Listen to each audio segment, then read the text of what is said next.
So it is now my pleasant duty to invite some research presentations from different people who have done some research relating to different dimensions of gold. The first presenter that we have today is by Professor Priya Narayanan from IIM Kozhikode. She is going to be talking about not all gold that glitters is the same, unpacking investment and sentiment for effective persuasion to drive gold monetization. So Priya has worked on gold monetization earlier and she's kind of following up on that. So good afternoon, everyone. Thank you all, thank you Professor Sahai for introducing, and thank you all of you for attending this presentation. As you already witnessed a while ago, I have this great passion for marketing and the consumer. So that is the perspective that I am going to bring in this presentation. So this research is about how in the gold monetization policy, which of course is not new to this audience, many of us have seen how this policy has not been a huge success in terms of the amount of gold that could be monetized. And so the question is, can this be explained in some way by how the consumer actually views gold? So there are several assumptions regarding what gold means to people, especially Indians. As all of us know, many of us wear gold. So that is what this research is attempting to do. And before we proceed, let me also mention that this is at a very early stage, so there are no great insights, but there are some questions for all of us, and it would be great if you people can give me feedback, questions, comments to take this research further. So with that, let's proceed. So the background for this research is, so initially I got interested in some research related to gold, the gold monetization policy, and Professor Sahai has some role to play in that. And in this research, we did a deep dive into how Indian consumers view gold, how the policy, the gold monetization policy aims to take out some gold from their hands into the government or the banks, and how does this actually work out? How do the gold ecosystem, that is banks, refiners, jewelers, how do all these people see this policy? So that was the research, and one finding or one statement that we made in that research, which got published in an academic journal, the statement we made is that overall the success of this gold monetization policy, it requires a deep understanding of consumer attitudes and of course the other people in the ecosystem. So without understanding what the gold means to the consumer, the individual consumer, it is not easy to take that gold out from the consumer's hands and put it in a bank and make it work in the economy. So the basic context of this research is, firstly, the role of gold in India. So that is gold, what does it mean in terms of investment, in terms of people's emotions, why do we wear gold? There is a lot of symbolic associations with gold. There is this idea of hoarding some gold in the locker even if we don't use it. So all of that needs to be clearly brought out. Secondly, this gold that we have as Indians, this is in private hands, there is about 25,000 tons of gold, and in which the 20,000 tons approximately are with individuals.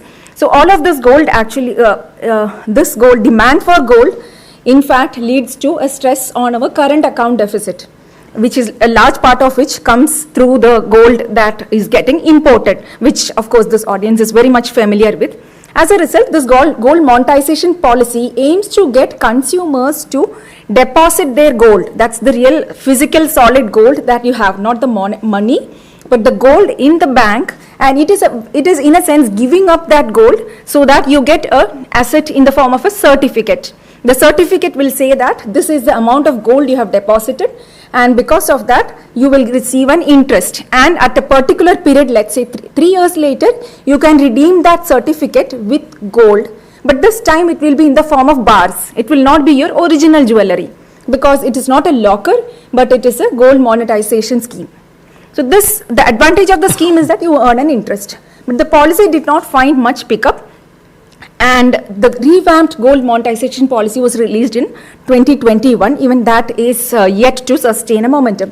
But if this can be done, something can be done about gold monetization policy, then out of that 20,000 tons of gold, even if we can get a very small amount, that itself will make a big difference.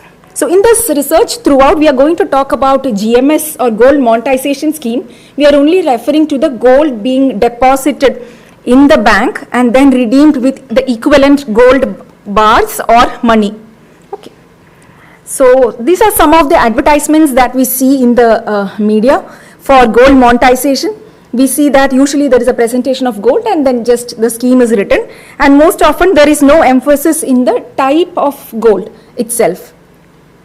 And some of the other products that are being advertised are, of course, the gold bond, the gold sovereign gold bond scheme, digital gold by various jewelers. So these are all various ways in which people can have an asset that is equivalent to gold.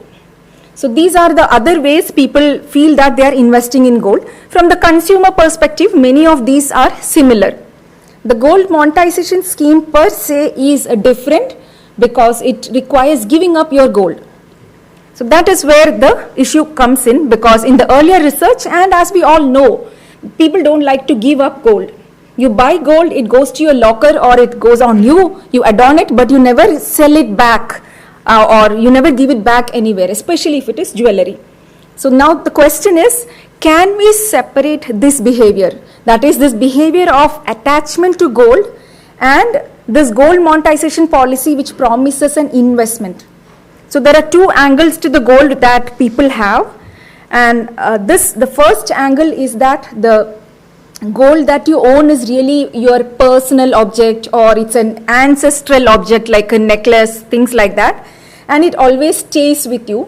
But the second aspect is, and that's the sentiment. It is something we call a sentiment in the 2020 paper.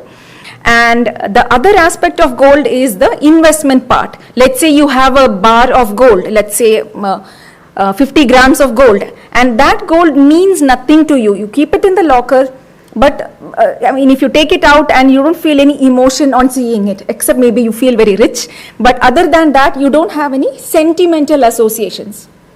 So this is the first question. Can we unpack these two and identify where the gold monetization scheme will be effective? And the second question for this research is that, suppose we do that. Suppose we figure out how to unpack these emotions and that investment, the unattached, detached kind of investment, then can we also persuade more consumers towards gold monetization scheme? So this is what we are trying to look at. That is, how do we understand consumers' investment and sentiment? And secondly, by separating these, how do we convert more people to the gold monetization scheme, that is depositing of gold? So to take the consumer perspective, so we know that, or at least in research we know, and this is very intuitive for all of us, that products can make us feel some emotions. Products can also make us feel some thoughts. And this is true for anything. So for example, just now the fruit tart we ate, that one, it actually creates some emotion, something tasty, something nice, or something different which I can talk to others. So there is some emotion attached to that fruit tart. I like it, I dislike it, things like that. But again, if you think of that same food item, there is also the thought that this can make, this is very unhealthy, it can make me fat or something like that. So you want to avoid it. So that's a thought, that's a rational thought. Whereas this liking or the sweet taste is the emotion. So the same thing can make you feel both. And this is true for many products that we consider. In that case, then how do we separate these? There are also other reasons why certain products might actually give rise to emotions. For example, if there are products that create certain memories. So for example, a piece of jewelry that we have been wearing for several years, it leads to, there is a kind of emotional attachment to that. And similarly, sometimes you feel that this object is a part of yourself. It's an extended self. So for example, spectacles, something that you wear all the time, you feel that without that your face looks very weird. So that, and so of course some products also give self-worth. So given all this, now to translate this into the gold consumer sentiment itself, the way to look at this is that gold is not one single thing. When we talk about gold, we often have different ideas in mind.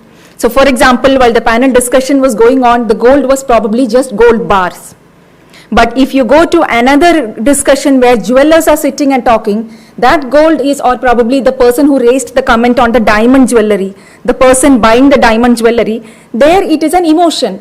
The customer, it doesn't have to be a lady though, the customer who buys that diamond is actually buying it for an emotion. It is not, so then the discussion is around the jewelry. So can we separate it?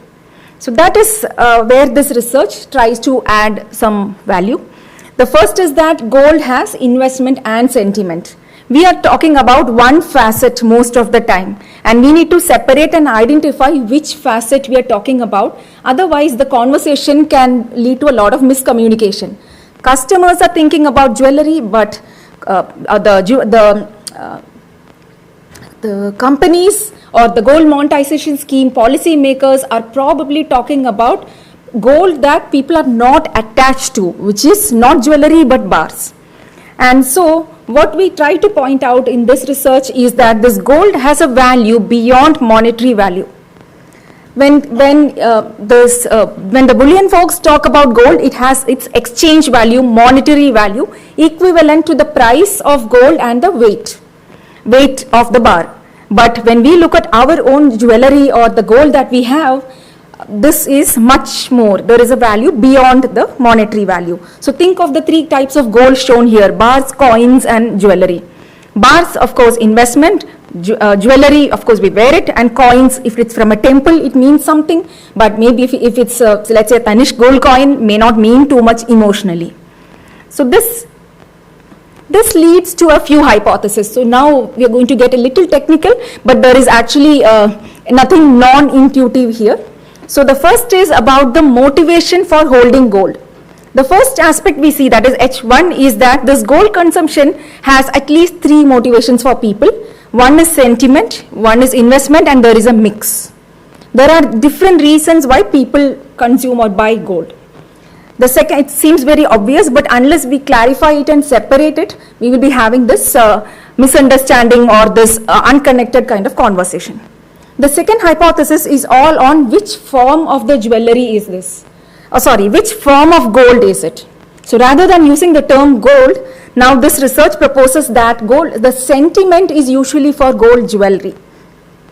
The investment is mainly for coins and bars, and if you want a combination, it is usually jewelry. People don't feel much emotion towards coins and bars. The third hypothesis is that, in the third hypothesis, we are trying to look at what is gold sentiment. That is just the feelings part. How is it arising? So the sentiment, we propose that it arises because of sensory aspects of gold. So the gold color, the way it feels, or the regularity of wearing that gold, and if it's not there, how do you miss it, and things like that. And also its color, glitter, everything about gold, and also its presence throughout. The second aspect here is that gold, which is bought for sentiment, people are highly attached to it. They do not want to let go of that gold in whatever form, other than maybe abject poverty, in which case people pawn it out. So that's the third hypothesis.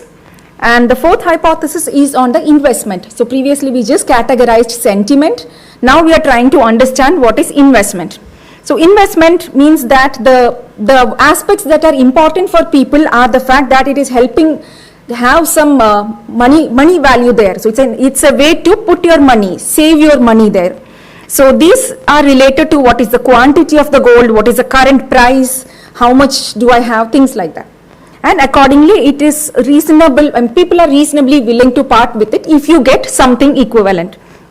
The fifth hypothesis is on the ease of conversion to GMS. So accordingly, following hypothesis 3 and 4, whatever is for investment is easy to convert, whatever is for sentiment is not easy to convert.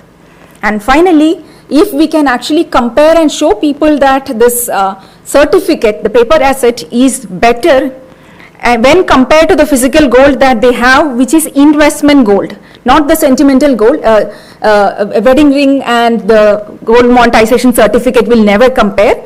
But if you have a gold bar at home or a gold coin at home, and then the gold monetization certificate can compare to that. So with this in mind, there are 2 studies. I put them as planned studies, although one of them is in progress. So the first, I think the table here is quite self-explanatory. The first part of the study, the first set of study is a survey that is going to test for the existence of these sentiment, investment, various aspects that we have discussed just now. And the second part is about how to increase the persuasion towards GMS. What are the communication methods that will work better? So finally, the contribution of this paper aims to contribute in two ways. One is that the policy itself, policy has been made, but there is a lot more to go beyond just the policy, but in terms of its implementation, and the implementation has to look at what the consumer actually feels and thinks. And secondly, the consumer research itself as such, of course not too relevant here, but in general in the domain of consumer research, there is a lot of research on possessions, how people value possessions, but mostly that research is on when possessions are not of monetary value. So this, in the case of gold, there is a difference. These possessions have both monetary and sentimental value, and this is what we try to segregate. So that is it. Overall, through this research, I'm trying to highlight how gold is not a single monolithic asset. It has different shades of sentiment and investment attached to it. And because of that, any persuasion that is being conducted, and this is not just gold monetization policy, but any persuasion related to gold has to incorporate these aspects as well, these nuances within gold. So that is it from my side. Open to questions, comments, feedback.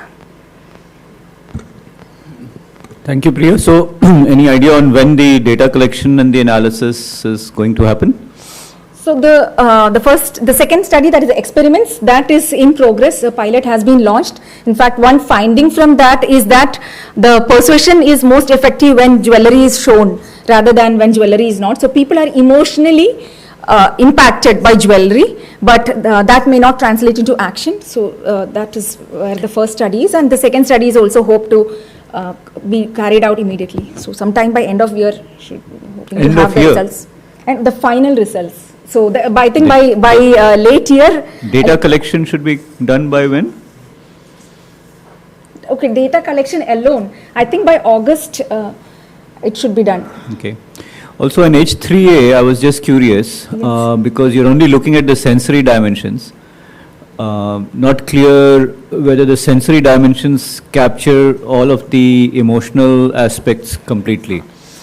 Because you could argue that gold memories associated with a parent or a grandparent, that also is there. Yes. But if I recollect recollect accurately, you were only mentioning the sensory dimensions in H3A. Yes, actually part of the reason is that some of the associations have been captured in the previous studies, but it may make sense to cover these aspects also, maybe to be more exhaustive as well, or the relative weight of the different aspects can be understood. So from robustness perspective, if one is focusing only on the sensory dimensions, then one would need to state it as I'm capturing sentiment only as sensory dimensions, which may not be a complete description yes. of the phenomenon that one is looking at. Yes, that makes sense. Any questions from the audience? Does the questionnaire capture information on the unused gold that the consumers are holding? What's the kind of persuasion that's required for them to move that into GMS? I didn't get the first part. Unused gold? Gold has been unused, which is just lying there, which actually doesn't hold much sentiment value, but just lying in the locker. Yeah, so there the issue then is again this investment sentiment, as I understand. So if the gold is lying there, then is it lying because it is precious and you don't want to move it, or is it because you have forgotten and you're okay to move it when you're triggered? So does your questionnaire cover that? Right now the focus is on the experiments, so that has not been covered, but you're right that that has to be looked at. Just to build on Sudhish's point, therefore, if when the respondent is answering the questions about gold, right, are they answering the question about gold which they have bought in the last 6 months, or are they answering the question about gold that has been lying with them for a couple of generations? Because the answer to the question about gold which has been lying for a couple of generations with them might be different, very different yes. from the gold that has been lying with them for the for the last 6 months, and so therefore one may want to capture that dimension and maybe even have an experimental group that is differentiated along those dimensions to be able to be more accurate. So actually I hadn't thought of that, but it makes sense. The different. That's a question from online. How do we get that question? They're coming on.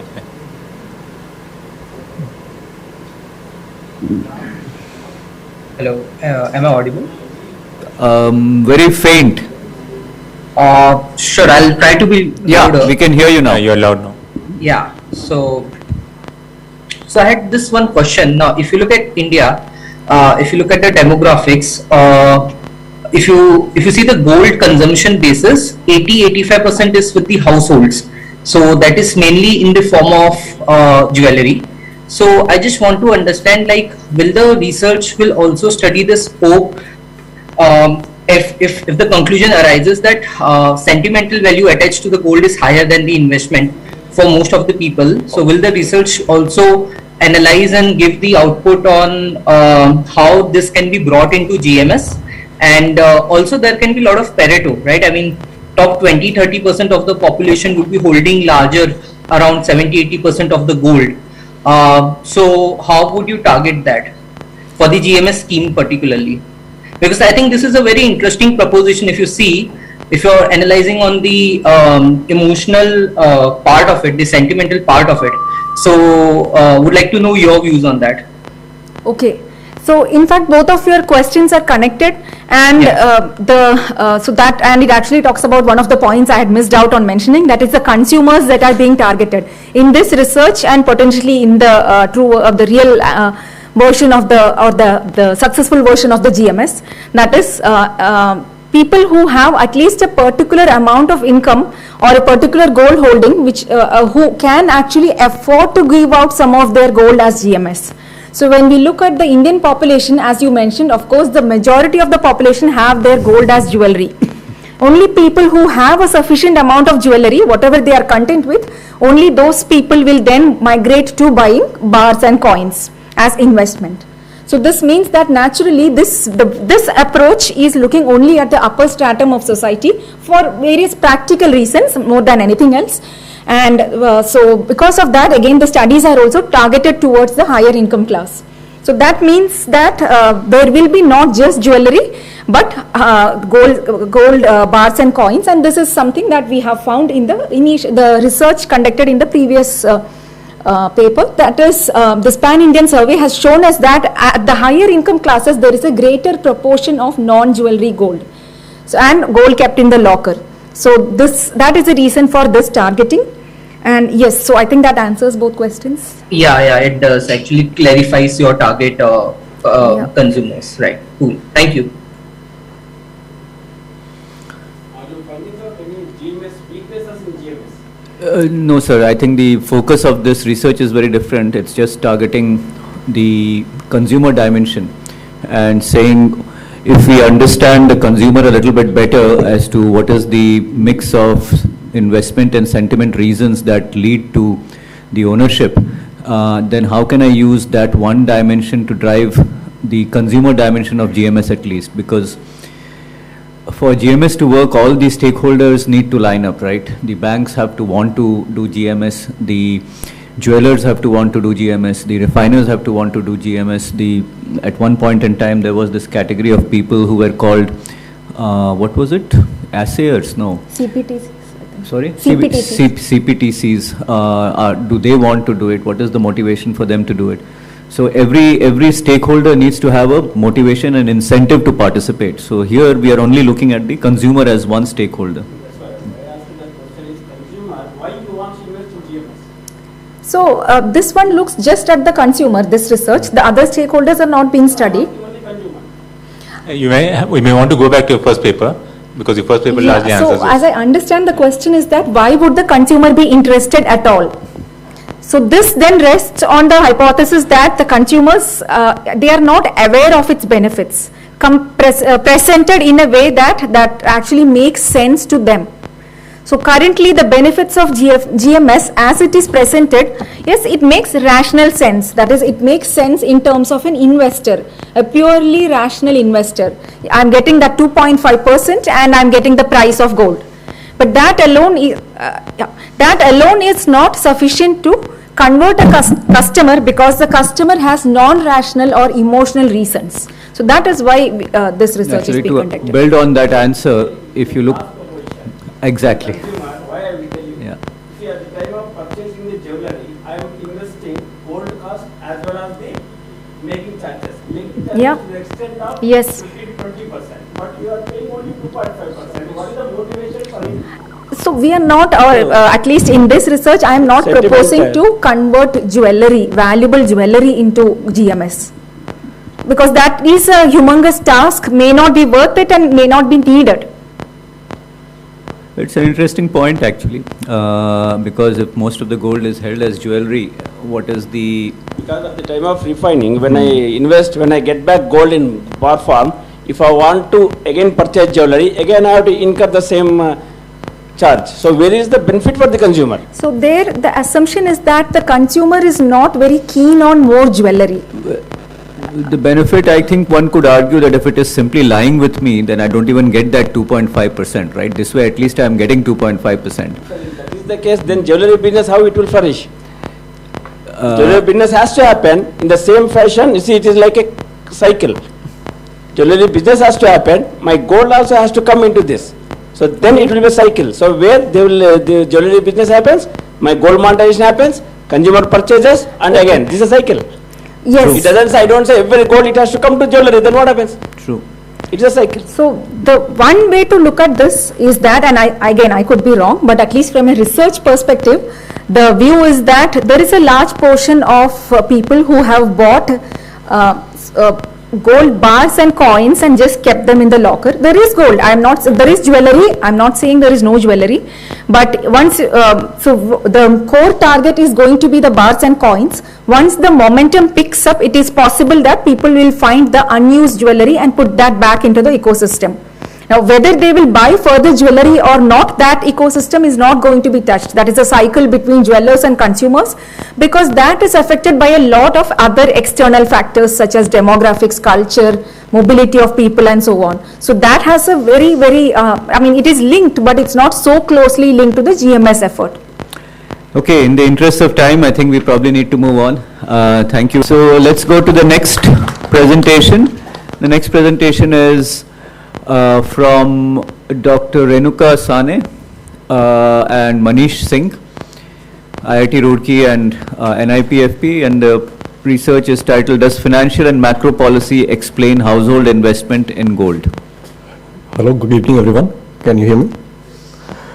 Hi. My name is Manish. This is a joint work with Professor Renuka Sane. She is from NIPFP. This research is funded by Dwara Foundation. I want to make it clear upfront. So we are sitting here debating for almost 8 hours now why Indians hold gold. So just to give you a rough figure, India is one of the, so we have already discussed this, India is one of the largest consumers of gold. If you look at the world demand, aggregate demand, almost 25% of the consumption is driven by a single country, which is India. We are slightly behind China. If you look at the gold holding, there was in 2016 RBI commissioned a report, and if you look at the outcome of the report, basically anyone who makes above 1.5 lakh rupees in India, they invest substantial amount of their money in gold. And you can see at the first percentile, it's really low. But as you keep to going fifth percentile in Indian income, basically people start investing in gold, and it keeps rising till you reach 75 to 90th percentile, and then it drops only for the highest income bracket, which is like the top 1% people in India. However, this is worrisome because a lot of people believe that gold is an unproductive investment, and we have seen a lot of action from the government side. Some of the schemes are already discussed here, so I'm not going to explain this. My basic fundamental hypothesis is why it is that Indians love gold. Okay. If you go to the literature, there's a lot of story, okay? So there's a lot of evidence that gold is access to credit story. India has a relatively limited formal financial system. And if you need access to credit, there is no easy way than just pawn your gold. This you see even in corporate borrowing, corporate lendings. So this is true across income class, across people. There are other cultural significance. So you save money for dowry purposes, you save money for other reasons. I'm not expertise in this, but there are a lot of socio-economic cultural events which drive people's consumption of gold. There are a lot of people think that this is women's say in the household. So there are very few assets where women have a say in the household, and gold seems to be one of the important ones. There's also financial illiteracy story, which runs across anything where we are bad at. We can always assign it to financial illiteracy of the citizens. And then there might be tax avoidance reasons why we invest in gold. We believe that for all of them or any of them to hold, the fundamental thing which is required is gold has to make economic sense. If gold does not give you return, then it doesn't matter how it is related to, you will never ever hold gold. So we went out and we tested what it is that data shows in terms of returns of gold for households who are invested in gold in the last 30 years. Why we make this case? Because in India, if you think about it, India has a broader macro financial game going on. We live in an environment which has a very volatile and persistently high inflation. We live in an environment which has financial repression. Your investments are always giving you returns which are lower than the inflation. We also have capital control, so this means we have limited access to investment in foreign markets. If gold has to overcome some of these problems, then it might actually become one of the very important assets to invest in. So what are these things that gold can provide? So gold can actually give you real returns. It can provide you some kind of a hedge against foreign currency. And it can also give you a hedge or a safe haven property related to investment in Indian equity market. So we test these three roles, and then we check if we really want to create an asset or hold an asset, what proportion of that asset we should hold in gold in order to get reasonable return. If you go out there, there's a lot of data available. Gold price data you can track from 1968 in US dollars. In India, you can have physical price of gold available from 2004 onwards. ETFs in India started trading in 2007 March. So we have roughly like 15 years of ETF data as well. For global index, we look at SPX. For domestic index, we look at total returns index of Nifty.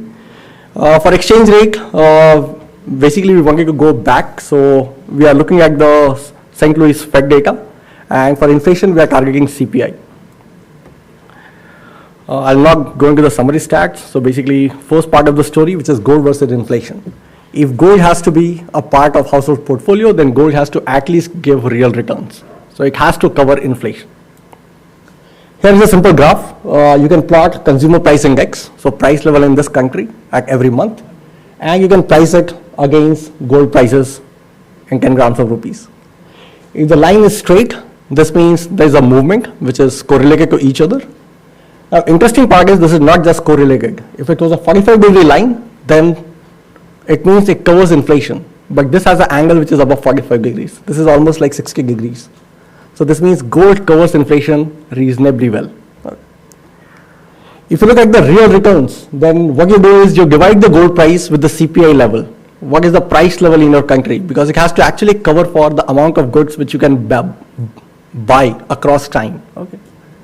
So in that case also you can see there's a persistent rise in the capacity of gold to buy real goods over time.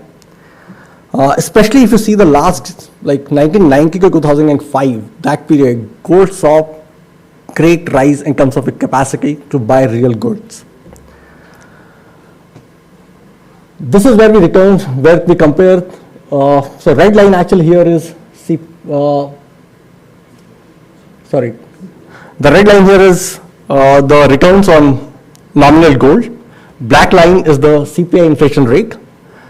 So as long as the red line is above the black line, you always have a positive return, real return covering for inflation. So you can see for the entire period, we got only one data point, and this is monthly data. So only for one data point, we have gold returns less than, not covering for inflation. Now, a lot of people can argue that this can be driven by the first point which I consider in the data set. So if my data set contains the first point where the price of the gold is very low, then it must have risen drastically in the coming 3-5 years, and this is why my data is giving you this. I said, no, let's do one thing. Let's figure out the real price of gold today, divide with the CPI level right now, okay, and then compare it for the next 10 years, how it will perform. And even in that case, you always see that your real returns are going to be higher than 0. So this means gold in the last 25 years have well covered inflation in every possible way. So this is on average, we find higher level of CPI is connected to higher level of gold prices. This means prices do swing along inflation. Real price of gold is not constant, so automatically it fluctuates. So it behaves like any other financial asset. The variability of gold says that in a very short term, so if you think about a month, 2 months, 3 months, or 6 months, you might not find real returns of gold. But if you hold it for anything above 5 years, okay, and especially after 10 years, you definitely have a much higher real returns in gold than in any other asset class. What about equity? So this is a plot where we plot 4 different indices. They are all normalized to 100 at the start of the period so that they can all be compared over time. And you can see that the red line is the return on Nifty, black line is the return on gold, and blue line is the return on SPX, which is S&P 500 in US dollar, and green line is the INR USD return. You can clearly see that gold competes very well with Nifty, and it is far above SPX. You can test whether gold and equity moves together, or they move opposite to each other, or there is no correlation at all between the two. We do a very simple regression where we run basically returns on gold with returns on Nifty, and we control for volatility in the market because usually returns or volatility clusters in the market. So we use a Garch 1-1 kind of a setup and control for that variability. We find that actually Nifty and gold moves opposite to each other. So Nifty is a very good hedge against equity market. You can check it in the last 5 years, 10 years, 15 years, 20 years, 25 years. It's persistently a very good hedge against Nifty. We also tested whether it's not just a hedge or a safe haven. We define safe haven slightly differently. Safe haven means in case Nifty drops by really huge number, like it is in the worst performing 1% of the day, worst performing 5% of the days, or worst performing 10% of the days, how does it correlate with gold prices? Very interesting, actually gold prices are not correlated at all with extreme movements of Nifty. This means it's not a very strong safe haven, but it's a safe haven. If Nifty drops drastically, gold price does not move much. So gold is basically a very strong hedge. It's a relatively weak haven, a weak safe haven, but both of these are actually interesting for an Indian consumer. What about exchange rate? So if you look at the real price of gold in terms of currency, you can actually calculate real price of gold and compare this with the real price of dollar. You can see historically from last 10 years, almost 10-12 years, real price of gold in terms of dollar is quite stable, but real price of gold in terms of value of goods has risen drastically. You can also see that there's a positive correlation between the movement in exchange rate and the movement in gold prices. This is what we were discussing before, that if you think about gold prices are set abroad. And because they are set abroad, this is why every time foreign markets move and currency appreciates or depreciates, it gets directly translated into gold return in India. And this is why it is used as a currency hedge in majority of the cases. This is true for a 1 year. If you do it at a daily frequency, at weekly frequency for 14 days, for 1 month, these are very strong results and they will not change to alternate specifications. Overall, you can actually conclude that almost 50% of the exchange rate fluctuation get transferred in returns in terms of real gold. So the key findings we have is gold has consistently beaten inflation and it provides real return if you hold it for a longer period. And for longer period, I mean more than 10 years, definitely you will have a positive return. There is not a single episode we see. Less than 5 years onwards, you see almost 80% of the cases gold returns beat inflation. Gold is also a strong hedge and a weak safe haven against domestic equity markets. It's a very strong hedge against currency.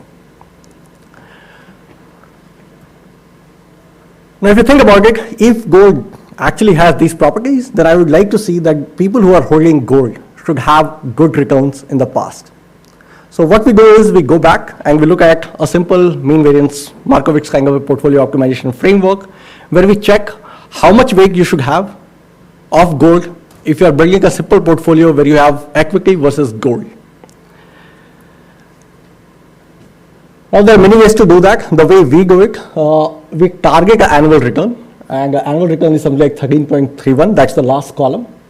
And if you put a target return of 13.31, the weight of gold comes out to be 63%, 62.8% in your portfolio.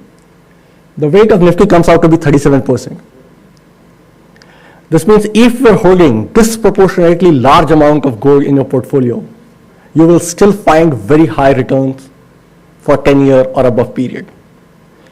If you want to increase it and take it to roughly like 15%, then in that case, the weight of gold will drop to 4% and Nifty weight will rise to 96%. So long-term equity market definitely give much higher returns than gold. But even if you have holding a disproportionate amount of gold in your portfolio, you will not suffer that much. So you will not realize that you have lost much in terms of returns because you are well covered in terms of in terms of inflation, and you still see 13% return, which is far above 7.5% inflation, which is persisting for the last 30 years.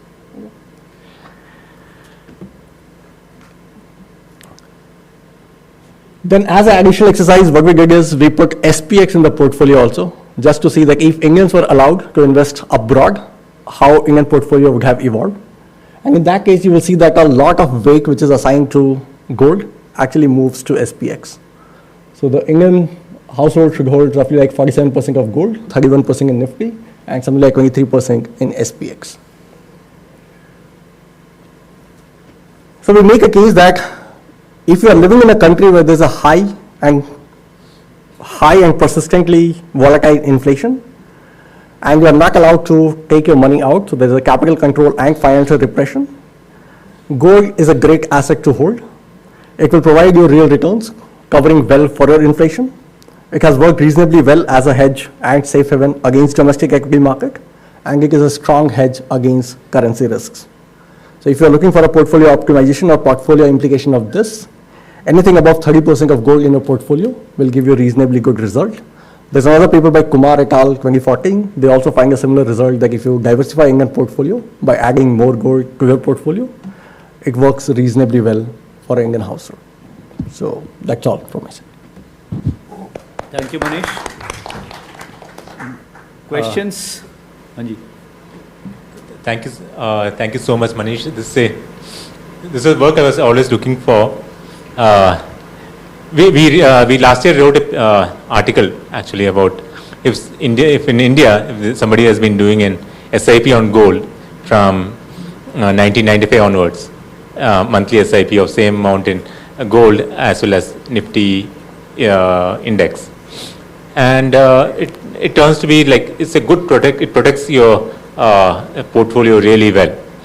And there's something that we intuitively realized, like, okay, if this could work well, which essentially means like 50% of having gold, 50% in equity. Of course, you get a better returns there. But then the first time I would say somebody has come up and said like 30% is could be the right number in a economy which is inflationary, so in that context, so what would be the right number you would put for an Indian household, right, or for Indian economy, in case? See, there is no right number. This is this is a very simple study. We are looking at Markowitz portfolio optimization, which takes historical variance covariance matrix. So this is a very, very simple framework. I'll also say that if you look at the last 2 decades of data, you have a global financial crisis and you have a persistently low interest rate. So there's a lot of money which has gone into this. Given the fact that India is not a price setter, India is not also a marginal investor in gold. So it's not just like we don't do price discovery, we are also not a marginal investor in the gold market. So gold market prices are driven by foreign investors. So if US, American people or British people start investing in gold tomorrow, you see drastic fluctuation in gold prices than Indian people. Indian people are a permanent 1,000-ton gold buyer, irrespective of what happens to the rest of the world. So we are not the marginal investor. As long as we are not the marginal investor, basically price driving is something which is not, or price discovery is something which is not happening here.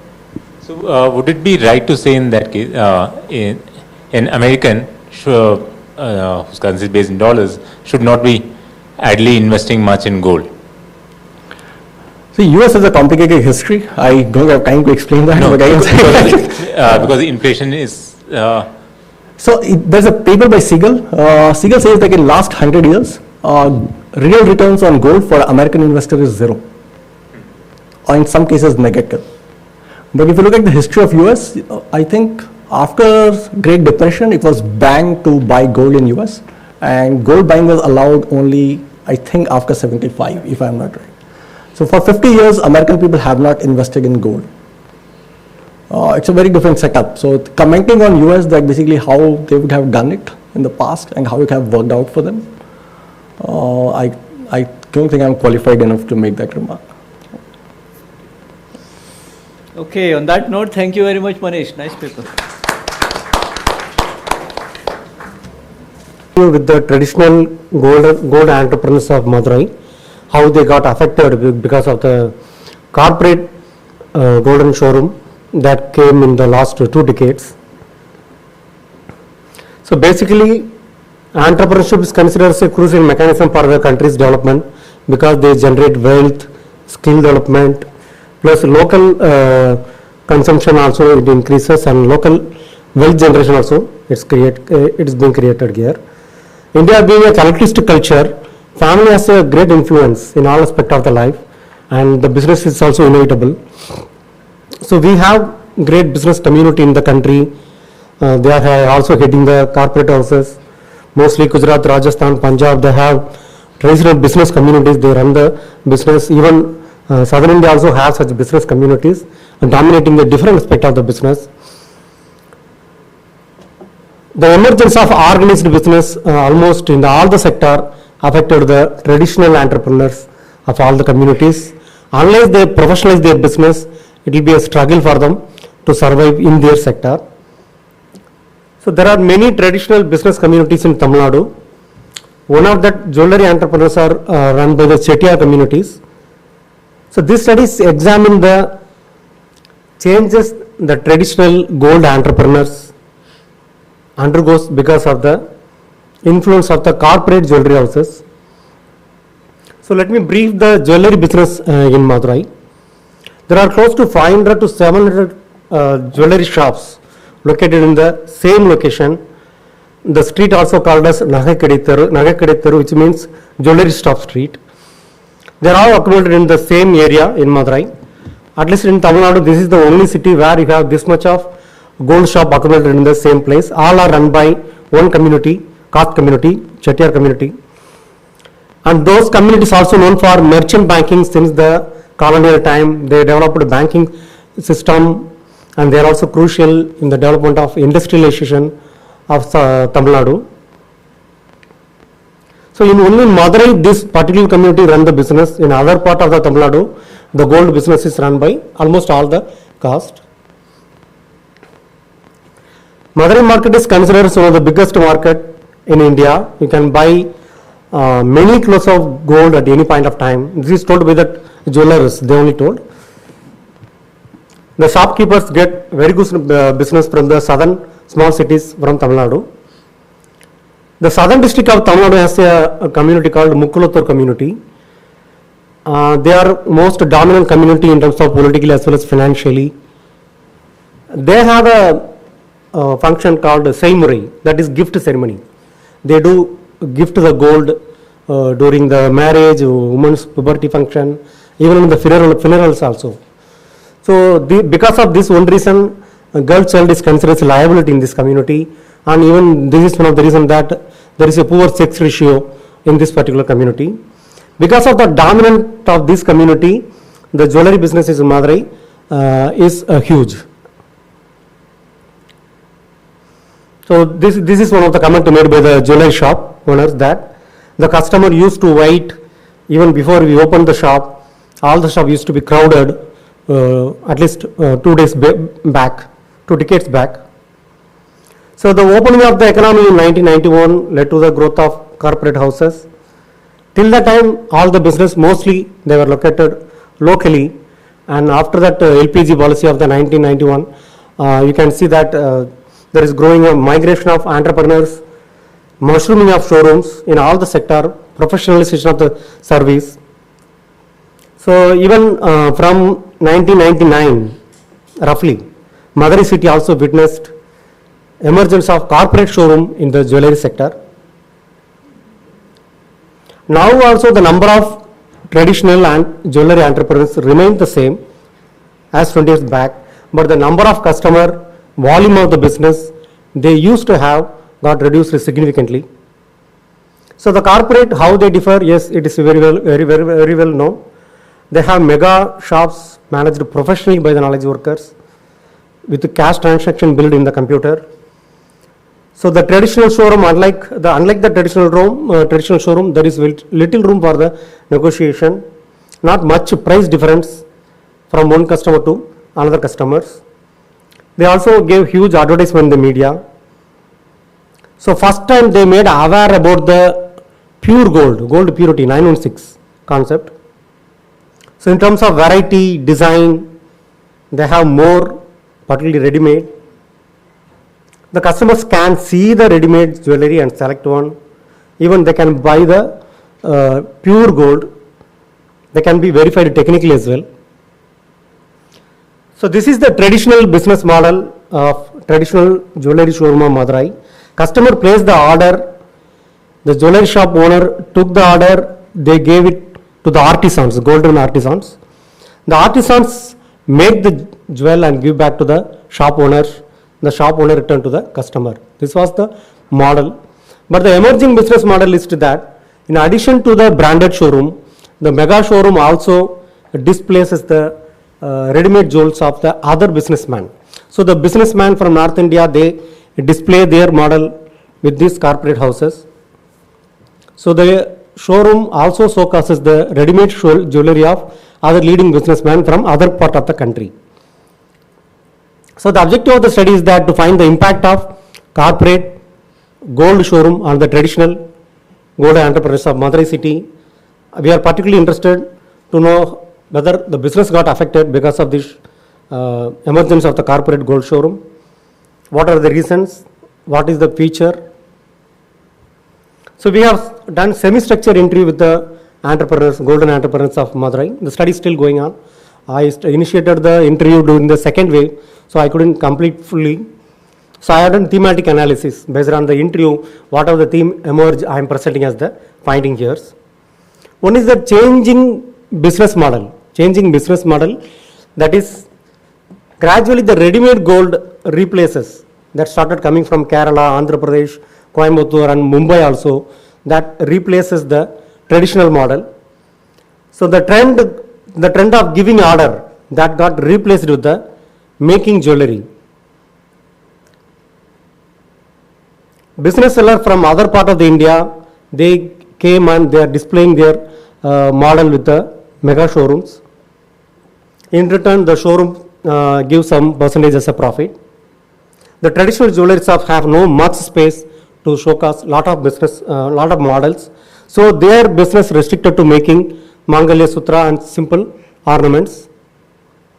Second find is that what is the impact on the artisans, gold artisans? Generally the artisans belong to a community called Asari or Kollar. They do the jewelry generation by generation.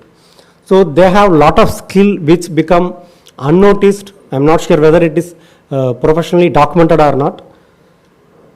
They got heavily affected because these traditional jewelry owners, they give out of the wasting charge of 10%, they give 6% to them Again, these are based on the interview I have done. But the corporate shop, they deal in huge volume, so they negotiate for less wasting charges, that is less than 6%. And because of that, many of the Asari callers, they switched their profession, because these corporate houses, they do in the other part of the country and bringing to Madurai. So those artisans present in Madurai, they switched their profession. They have number have been reduced. One of the very important finding, one of the artisans told that many of the artisans switched to the bodybuilding industry. So the bodybuilding, lorry bodybuilding, bus bodybuilding, they are hugely located in the Namakkal district of Tamil Nadu, where they need the fine skill of glass fixing, metal fine tuning, for which these artisans are heavily in demand.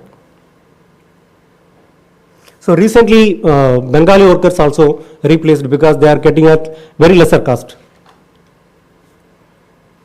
So another finding is that service uniformity given by the mega showrooms. So traditionally, the shopkeepers sell impure gold. The gold purity varies from 70 to 80%. That depends upon how I am known to that owner. If I am directly known to the owner, if I am very close to him, maybe I will get 80%. Otherwise, I will get less.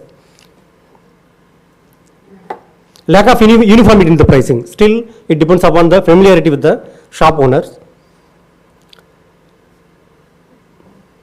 The showroom started the guaranteed pure gold, that is 916. Hallmark gold or 916 is the certified gold that goes through the process of quality checking. Huge number of varieties in the showroom. Professional service shopping experience. But it took many years for the traditional shoppers to adapt to the 916 model of business. Changing customer behavior also another important reason. The new generation is more educated, wealthy, they are more brand conscious. They want to buy in the showroom where they want to experience the shopping.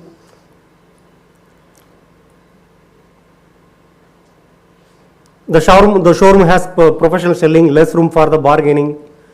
The traditional shop, they serve few customers due to their network, close network.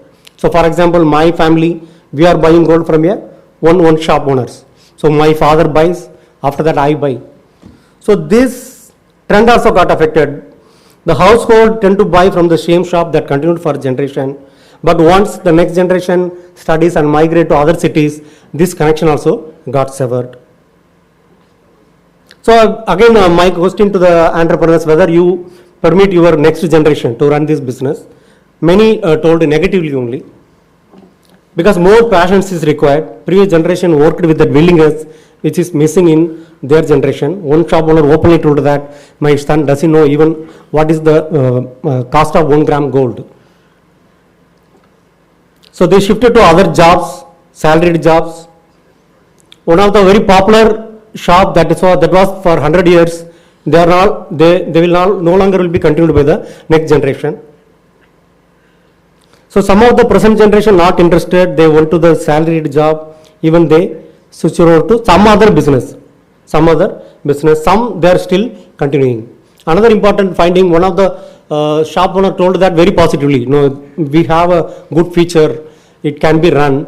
When I asked whether your features and next generation will run, he told that I have a daughter, I'm not sure she will run, or even he has a hesitation to give the business to his daughter. So I asked another question, why don't you change yourself to corporate model? That was the another question. So they didn't think of expanding the business from the very beginning. So at the most they changed the display only, somewhat pleasantly. So massive investment is required to run the showroom, which is a major challenge. Though bank loans are available, it requires tremendous energy and motivation to run big showrooms. Changing to corporate model, again tax issues. Many have agreed, informally agreed that they used to not to pay the tax. But some they have refused also. No, it's not correct, we are paying. But some openly told that no, we don't pay taxes, we don't give any bills. So the traditional businessman hesitate to expand the showroom model. But there are some success stories, like we had the panel in the morning who run their own showroom. There are some drastic change in the business. One turnaround was by a showroom called Tangamail Jewelry. So they are also small scale entrepreneur, but they changed into corporate model. They also invest in the huge amount for advertisement. They also expanded to almost all the part of the Tamil Nadu. So overall what theme came is that many have agreed that there was no future for them. They told very negatively, they were very pessimistic that almost government policies impacted us, this huge showroom impacted us. That was their response. So they failed to change, or they failed to adopt the change. They failed to adopt the modern method of business. It's like the frag theory of change. So they failed, they have the assumption that expanding the business is not profitable in gold. That way they have that assumption. So even after the entry of the corporate houses also, they did not adapt to that 916 model. So all the shop in the gold bazaar thought that this corporate model won't work.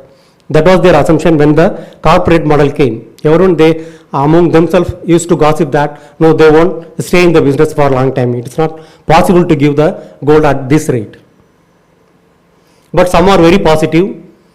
They are telling that corporate and traditional business are totally different. They are serving a different set of customer, and I am serving a different set of customer. So those who want to buy fancy ornament, they go to the corporate showroom. Those who want to buy traditional ornament like Mangali Sutran or for the marriage function, they come to us. Expanding business is not profitable. It is because I focus on few customer. I don't focus on the walk-in customers.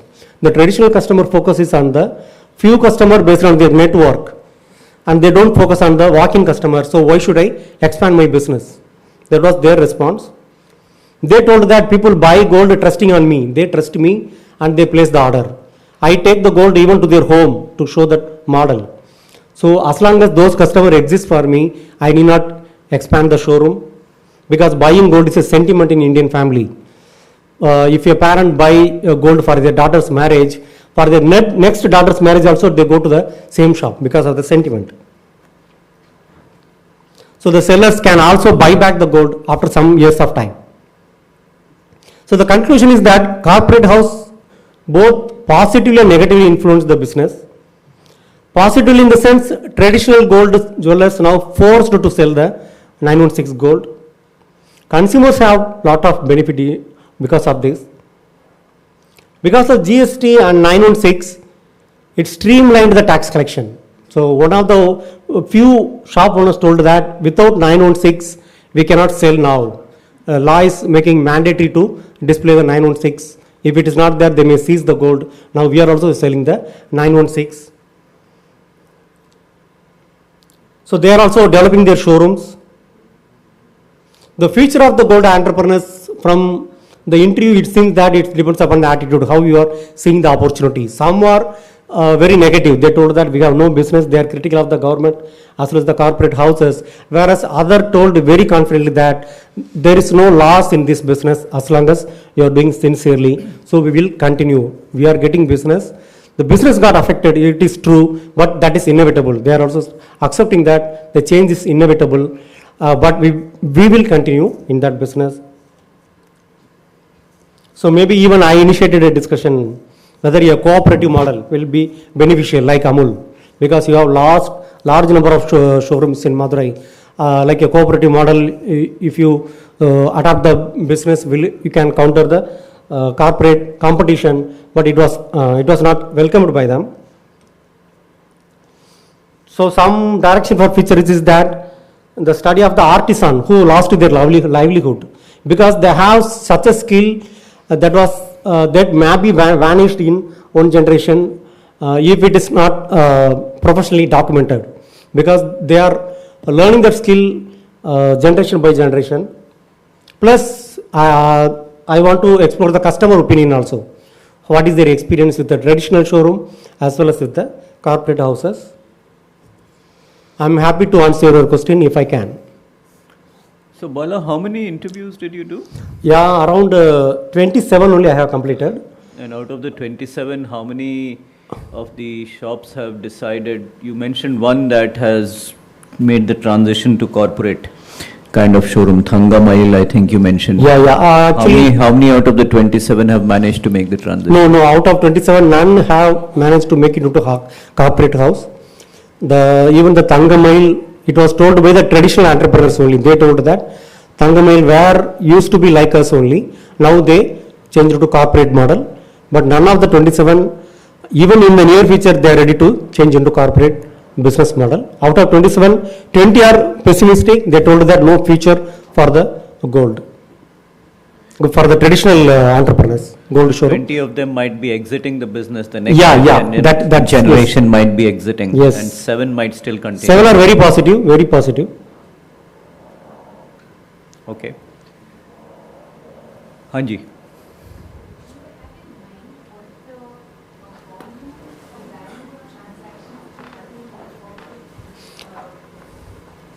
Volume of the business. Yeah, no ma'am, getting data is very, very difficult. They were hesitating to share the information, even though I adopted the convenience sampling method. For example, I started with the jeweler from whom my father buy gold. From him only I started the interview. From his friend, that way I proceeded. But there were more hesitation to give the details. Because most of them, they told also that they don't pay the tax earlier. Even they are calling us a showroom 1, 2. Shop 1 is registered paying tax. Shop 2, they don't pay the tax, but run informally in the houses also. So getting data is very, very difficult. So like if I ask what is the volume, they are afraid to disclose the data. And if you have to ask, you said that 7 people are very willing to continue and 20 not. Can there be any reason other than the entry of the showroom? Is there something else, some other reason that maybe why some people think they can survive and some people don't? Is it something about the kind of contacts and relationship they have with a customer base that they can continue like this? How come some people are optimistic? So I feel that it's entrepreneurial motivation and attitude. As a OB faculty, I feel that it depends upon the attitude. Entrepreneurs should look for possibilities and opportunities. So even this one guy who was very positive, he openly told, their playing ground is different mine. Because those who goes there, they are going to buy fancy ornament only. Most of the marriage related function, whoever want to buy, they come to us. Moreover, I am in touch with them. So even I have few customers, I am in touch with them very, very regularly. I focus on them, I can survive. That way they are telling. But all the 27 agreed that the business is a very good business. If done properly, there is no scope for loss. This way they have agreed. So only few are positive, that because of that attitude, that's what I feel. Yes, sir. Though the data size is very small, 27 only. But because me being a retailer and I'm just I talk to so many retailers and other jewelers, the findings are really good because I have talked to so many jewelers and they all have these same excuses. So the main thing is they resist change. That's why they are not performing well. But the outcome of the data, I'm just adding to it, sir, it's really good because I've talked to hundreds of them and each and every jeweler they have the same story to tell. I guess we'll see a shake out in the industry as the industry formalizes, so people are going to go out of business. It's a natural order of things. The people who will survive will be, and grow and prosper will be people like yourselves and the seven that we see over here. Okay, in the interest of time, we will probably want to move on. Next, we have that we see over here. Okay, in the interest of time, we will probably want to move on. Next, we have a presentation from a colleague from IIM Ahmedabad, Anish Sugathan. Anish is a PhD from IIM Bangalore and a postdoc from Harvard Kennedy School. He's a faculty at IIM Ahmedabad, currently visiting Princeton University in the US, and he's going to be joining us from there today. The topic is mandating gold jewelry hallmarking. Hi, Anish, how are you?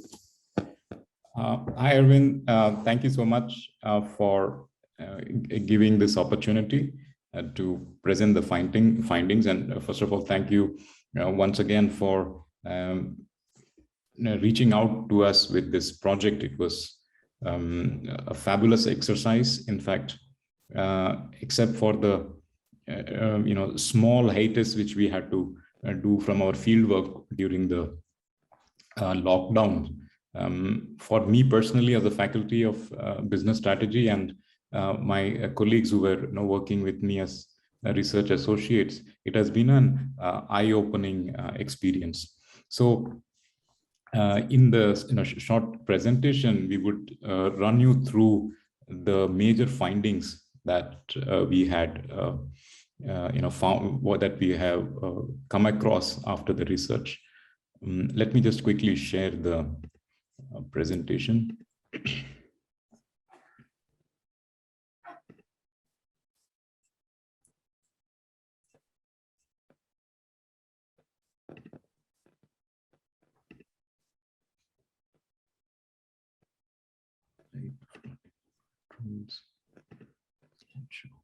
Yeah. I'm hoping that the screen is visible. Yep, very much so. Thank you, thank you. Yeah, once again, thank you. This presentation, this project we started more than a year back with the kind support of IGPC.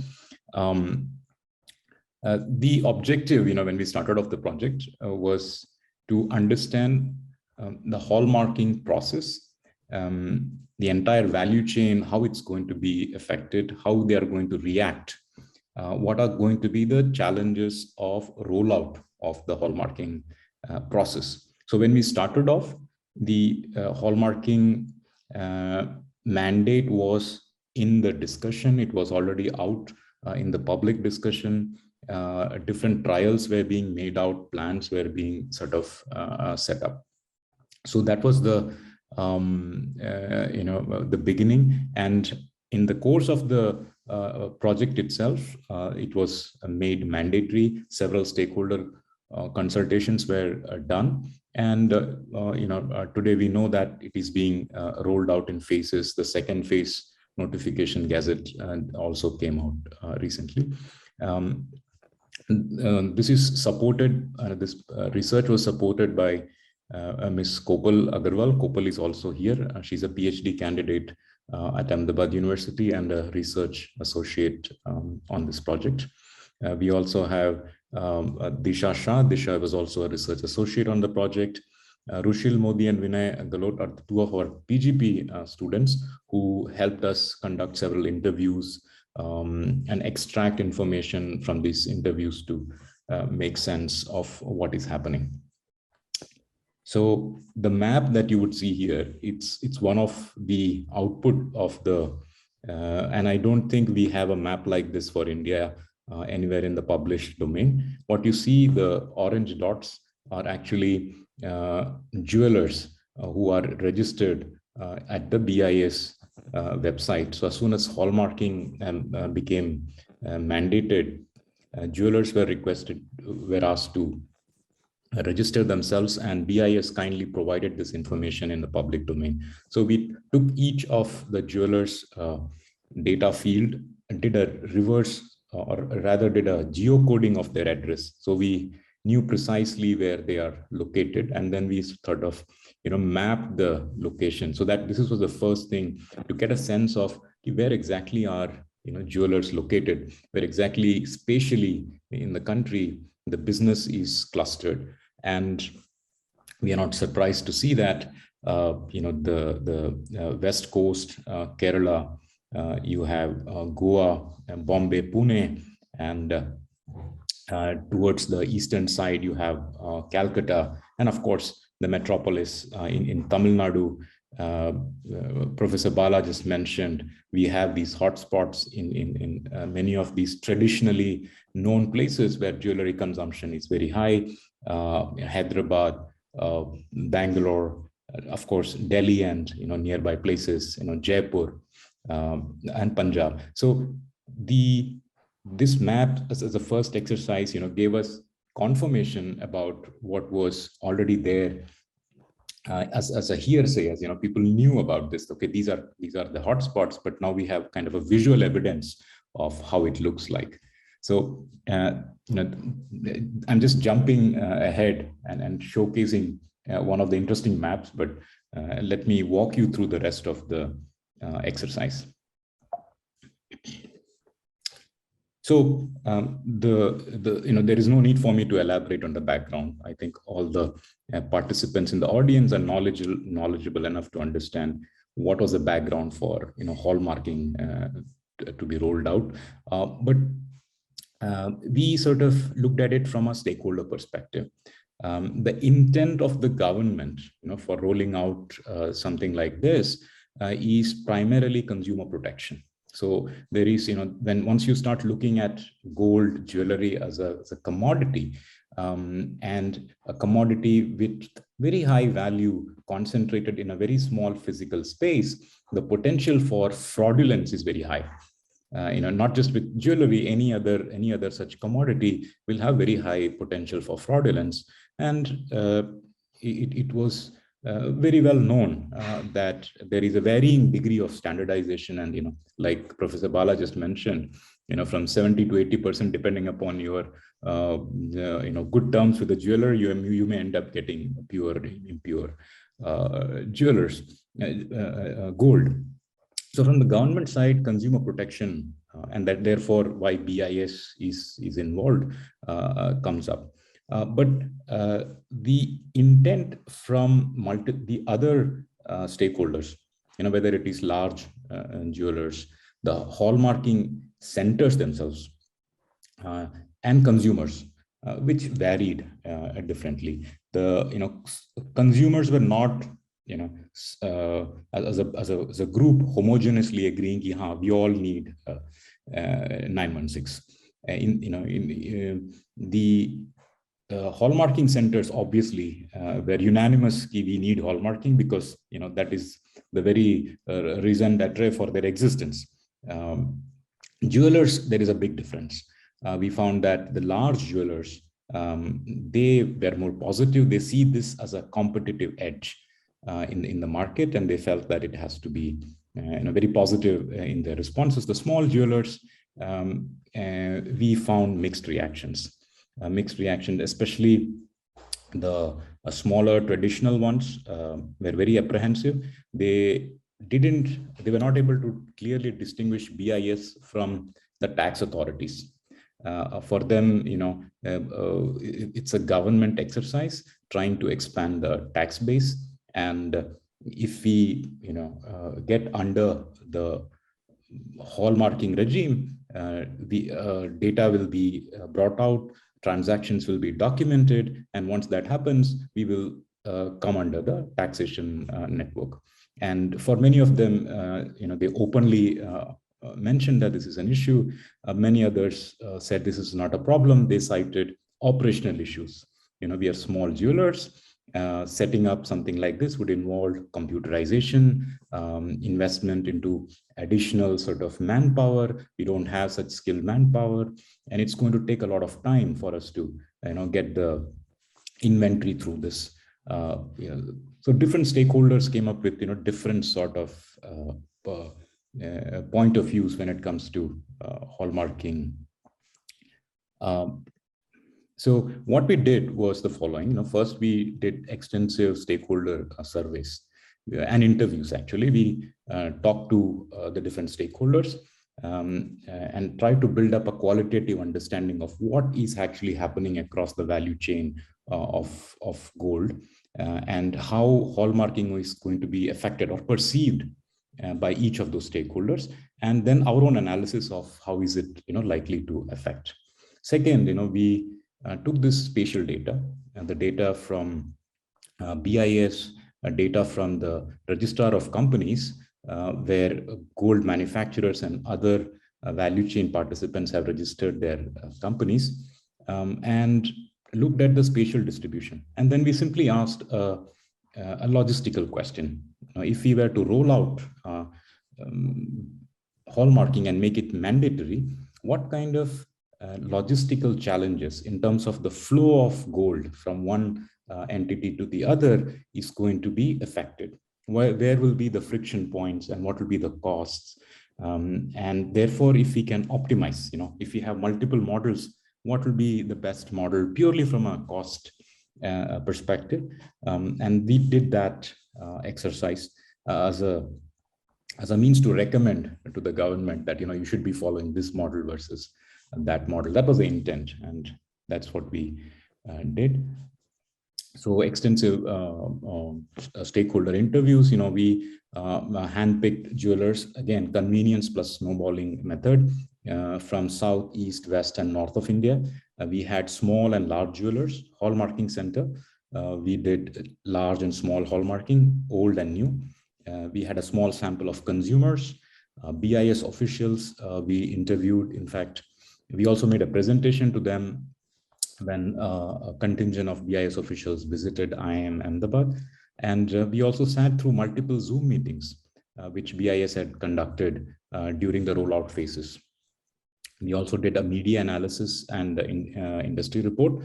And then for the spatial analysis, we got data from MCA and the Registrar of Companies, which two information: the location of these plants, manufacturers, wholesalers, distributors, retailers, and then hallmarking centers. So that's our data set that we collected. And so this sort of is the broad research method that we followed. The first outcome or the first objective was to map out how does the value chain looks like, for where does gold comes from, in what form does it come, who starts sort of processing it, and then what is the flow of this one gold bar into jewelry finally reaching out to the consumer. How does it sort of flow like? So there was no ready-made kind of one slide anywhere or a report which kind of did this. So we had to sort of elicit information from multiple participants, and this is how we are able to sort of see the value chain, how it is operating in India. It starts with a bar of gold. There is a process of designing and making, and then there is assembling, and then finally it's sold to the end user. So there are manufacturers who basically get the solid bars. It then goes to artisans, then to wholesalers, and then to retailers. Now, the role of hallmarking center, which is interesting, we found that there are two dominant models. Hallmarking centers could come early upstream, which is they could work closely with the manufacturers. So the manufacturers would take bulk orders from the retailers and then get it hallmarked directly, and then sort of send these batches to the retailers. The other model, and this is the model which was prevalent in large cities. Most of the corporatized large retailers were following these models. Whereas the smaller retailers in smaller towns, urban, peri-urban regions, many of them, they relied on the services of nearby hallmarking center. So which gave them a lot of comfort. Even hallmarking was viewed with a clear lens of distrust, especially in the smaller retail segment. They were very apprehensive of their data getting leaked. They were very apprehensive about how much volume they're consuming, what type of jewelry, where is it going, and so on and so forth. So they wanted to work with a hallmarking center whom they had full confidence in. That is something we found out, and therefore many of the smaller jewelers started working with nearby hallmarking centers. And in that process, we also found that not all hallmarking centers are of the same order of quality and compliance when it comes to giving their hallmark and attesting their hallmark on the jewelry. So it seems like the hallmark that we find on the jewelry itself is questionable in certain circumstances. So this was the first sort of extraction of the value chain. Who are the participants, and what are the two kind of models that exist in the value chain?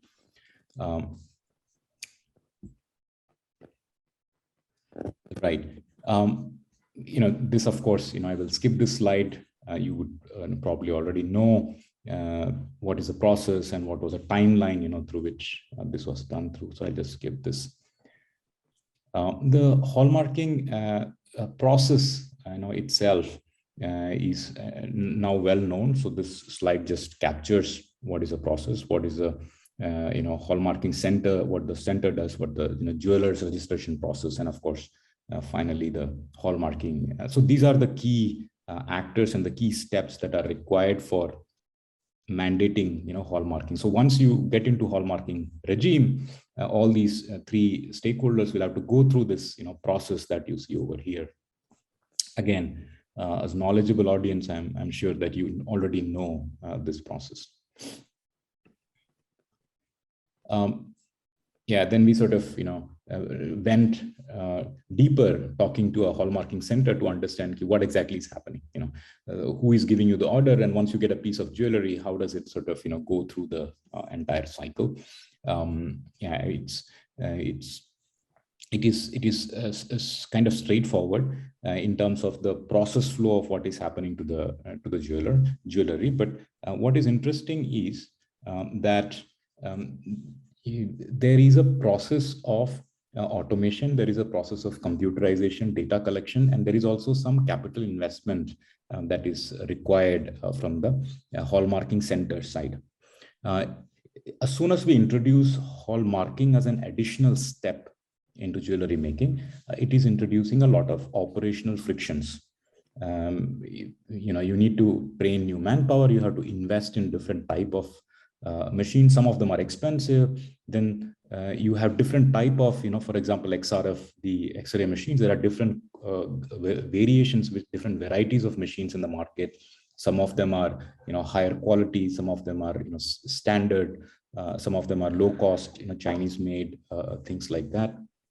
So there are different variations that we saw in the hallmarking center and their capabilities to operate itself. I will also skip this part. This is what we sort of then focused on. We thought, if this is going to be a rollout process, let's look at the challenges. Let's look at the challenges faced by the distinct participants. The supply side, what are the challenges? Then from the demand side, what are the challenges? So we started from the supply side. So for us, from the supply side, we also brought in BIS and the government as a supply participant, because it was their responsibility to roll out this regulation smoothly across the country. So I'm just summarizing what we have found out from multiple interviews that we just showed. The number one issue for them was understanding the sentiments of the market. Now, this is important because when we did the media analysis of the rollout, the initial, if you see the sentiment of the initial rollout, the tweet analysis, the social media sentiment, and the language used in the initial media reports were quite negative. It was talking mostly about protest from small jewelers. It was also talking about loss of livelihood for millions of artisans, lots of stress for entrepreneurs. So that was the initial sentiment in the media that we found. And when we found that, when we're talking to the BIS officials, they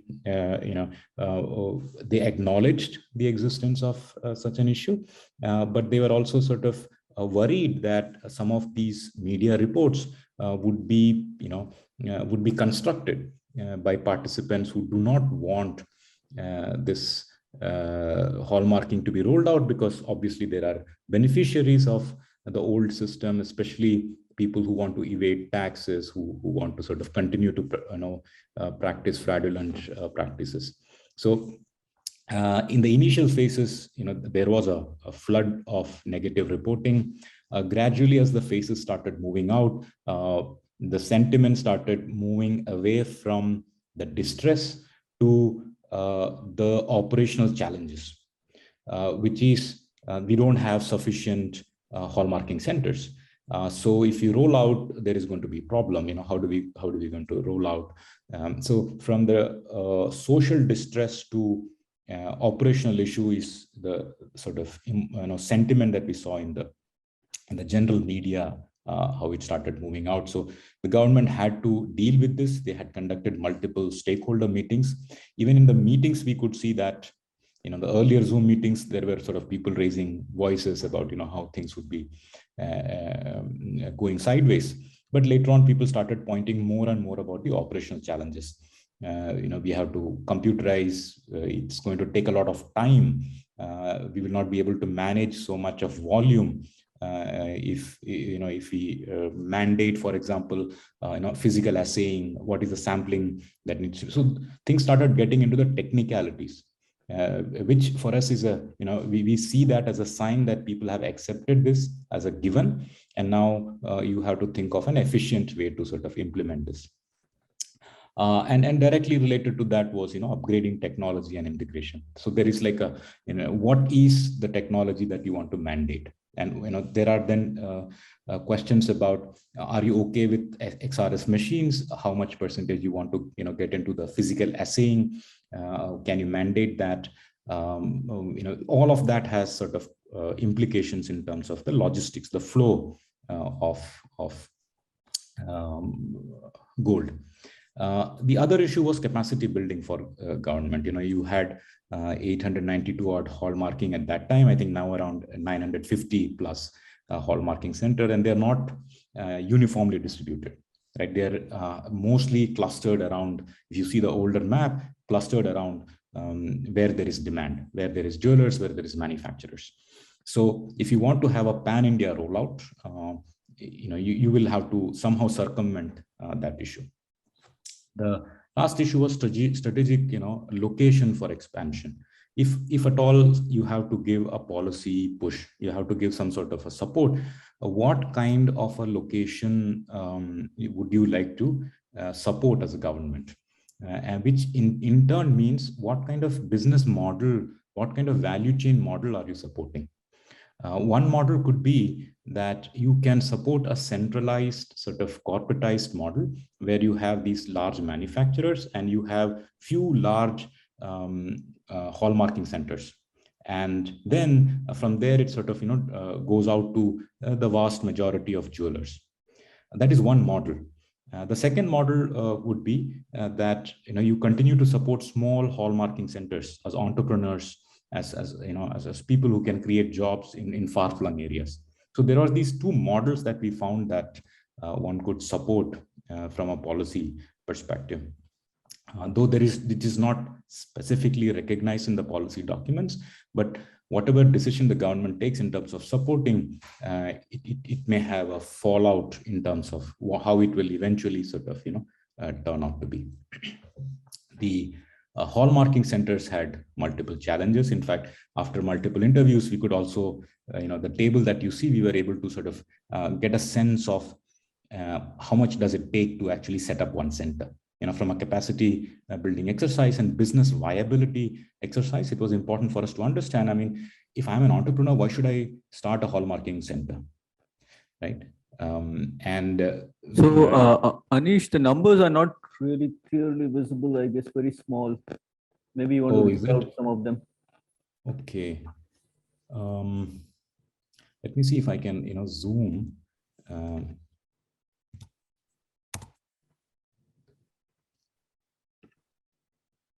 Exit full screen.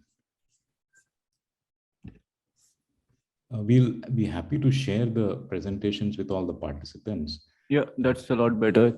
Yeah. Yep. So, oops, sorry. Yeah. So this was a basic question from a hallmarking center. If I'm an entrepreneur, I will get into this business if there is money to be made in this, right? And if there is money to be made, then there is a question of at what volumes and at what margins a business operates in this kind of a segment. So we found, some of these basic numbers in terms of what it takes to set up a center, from 40 lakhs to 2 crores. There is also subsidy which can be utilized, which, can create a capacity from 500 to 20,000 pieces per day. But an important finding from this was that the business viability to a large extent depended upon volume.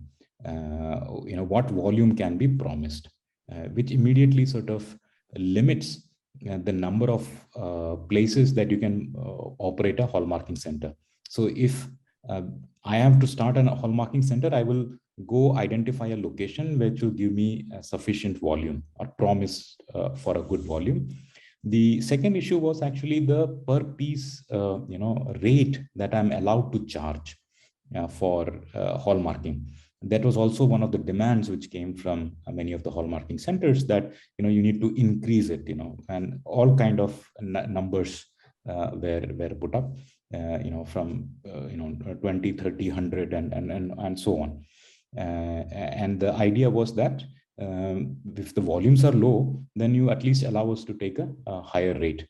Why the government should put a cap on the rate? Probably they should put a floor on the rate and let the market decide what is an appropriate rate for a particular location, instead of having a one sort of fixed cap on what is the rate that you can charge for doing hallmarking.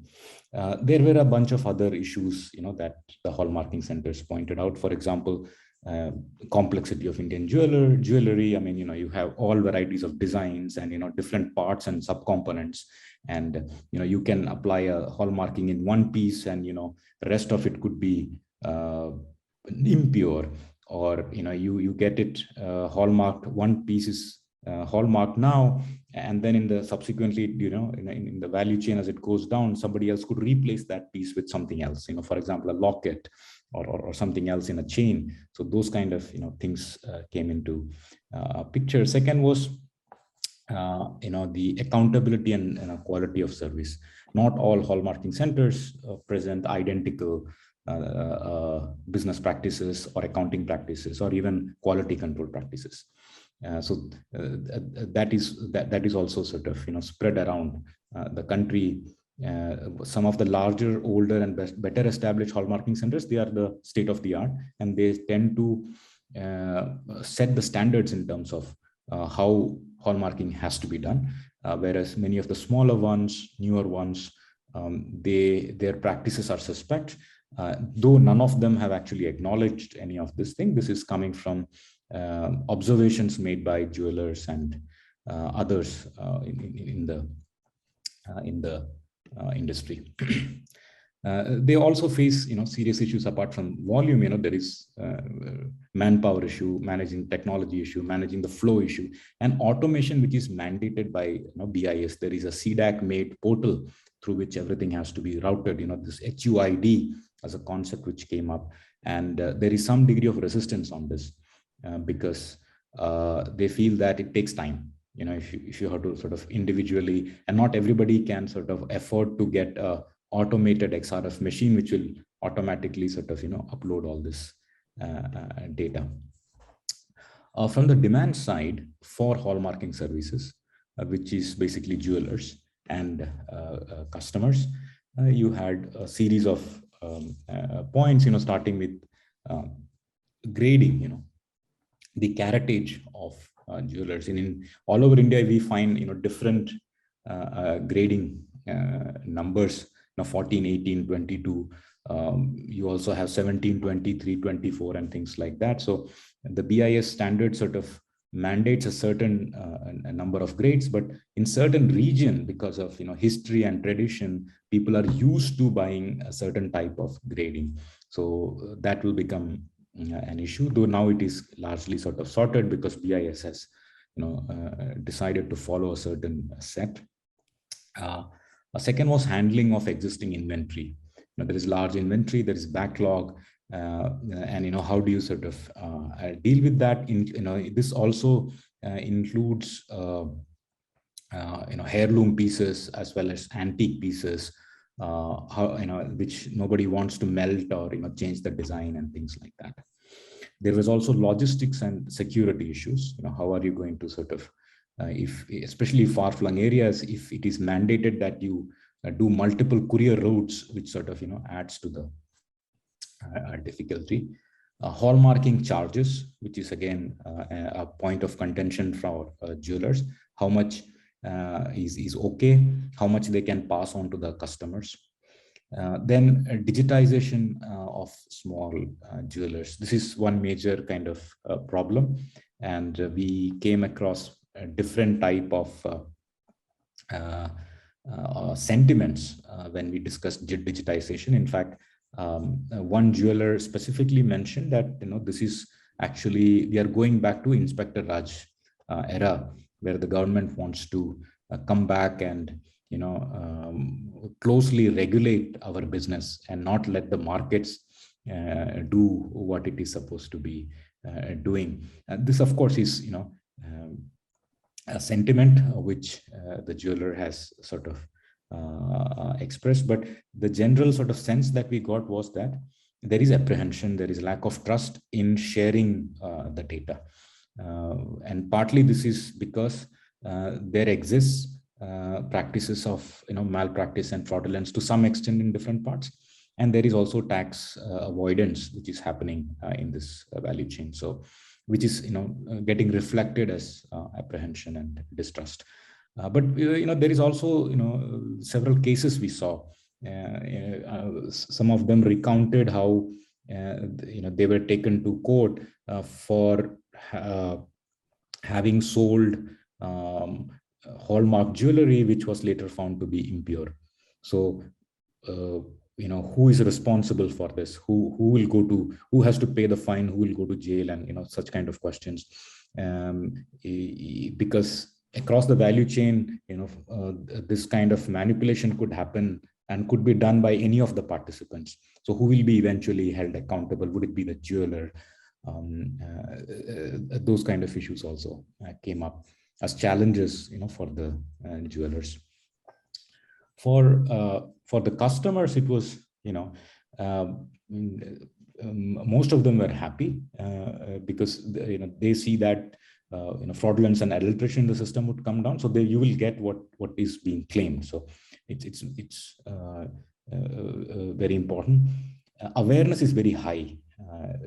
Even 2 years back when we started the project, awareness is pretty high, and thanks to some of the large jewelers who have been sort of persistently advertising 916. So 916 is like it's like a brand which is now imprinted in most of the customers' minds. They know 916 is something which we must get. And the larger jewelers are using this as a competitive edge, that we provide you purity, and this is a symbol of purity. So if you buy gold with us, it's going to be what it is, and which is seen as a challenge by many of the smaller artisanal jewelers. The other challenges was actually modification and customization. You buy something, if I want to customize and I want to have a special piece done for the occasion, it gets more expensive because it has to go through a local this thing. What if I want to do small or minor modifications to this jewelry? What is the process? Would it becomes more and more expensive? The jeweler tends to take more price for such kind of demands, which was not the case previously.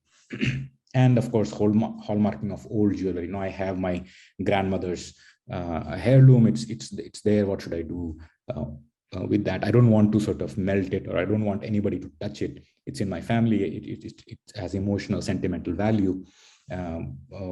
Would it lose its value if I pass it down to the next generation without getting it hallmarked, right? So that was another customer. So I'll quickly now run through the logistics model that we did.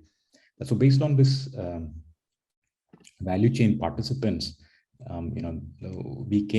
we made this kind of two emerging models that we saw was coming up, which is gold based on the gold flow. So gold is like coming from the manufacturers, it is directly going to hallmarking centers, and from the hallmarking centers, it is going to the jewelers. So this is like one centralized model, and this is there are few hallmarking centers in this case. They are located closer to the manufacturers, big cities, big manufacturing hubs. We have this. The second model is where you have manufacturers are directly sending the jewelry to the jewelers, the retailers, and the retailers then sort of build up relationship with spatially located, closer hallmarking centers and do this. These two model we felt has implications in terms of how the industry will eventually look like after a few years. So, the first thing that we did was, we converted this gold location of jewelers and a bunch of other, underlying data sets. For example, we have economic activity, night lights and things like that, to get a sense of how the gold demand is, distributed district-wise across the country. So we were able to make some estimates about, where the gold is consumed the most. These maps we will sort of make it available, and yeah, you have the usual suspects coming out as hotspots. Now the good thing about this model is that we can also do some fine tuning. If somebody were to ask what will happen if there is a lockdown, if there is a reduction in economic activity, how is it likely to affect gold demand, we could probably do some sort of an estimate with this kind of a model. But then with this, we started off with the idea of spatial distribution of gold consumption, which means gold is not uniformly consumed everywhere with the same intensity. So there is a spatial element to this gold demand. Second, we mapped manufacturing concentration, gold wholesalers and manufacturers we distributed. And then we also looked at the current registered hallmarking centers, 900 odd centers where they are sort of located. So again, manufacturers and hallmarking centers are sort of located where there is the greatest demand centers. And then we did this small model. So what we did was, we assumed that, let's say you have a manufacturer, located somewhere here, let's say, Jaipur, and we calculated the flow of gold, that the amount of, time and cost involved in moving this gold to all the hallmarking centers, right? So from one to all, and then from the hallmarking center to all the demand centers. So it's kind of an approximate exercise. What it does is it tells you what is going to be the readiness of each of these districts for adopting hallmarking, right? So if we follow a model like this, which is a concentrated model, how are these districts going to be ready to accept hallmarking? Whereas in the second model, this is a more distributed sort of model of where the hallmarking centers are spread all around. They're not concentrated. So what is interesting to see is actually the difference in the concentration levels, right? So in the first model, there will be very few hallmarking centers, but they will be large centers working in a more like a corporatized sort of scale-based model, right? Which means wealth will be concentrated, entrepreneurship and livelihood opportunity will continue to be concentrated in the urban clusters, right? The second model is if you allow smaller and hallmarking centers to come up, and if you incentivize smaller hallmarking centers to come up, they are likely to be spread more uniformly across the country. You're likely to see more entrepreneurial activity, more livelihood in that sector coming up, not just in the center. So these are the two sort of different models that we thought could come up. So yeah, and just to conclude from the this analysis, we have the three sort of items that comes up. The number one is institutional trust at multiple levels. Starting from distrust in the government, the BIS, etc., distrust among the multiple sort of stakeholders who are involved.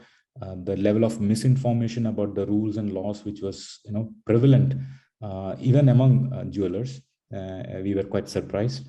So, which means that institutional trust building is going to be an important activity, and not just to be spearheaded by the government, but also industry associations and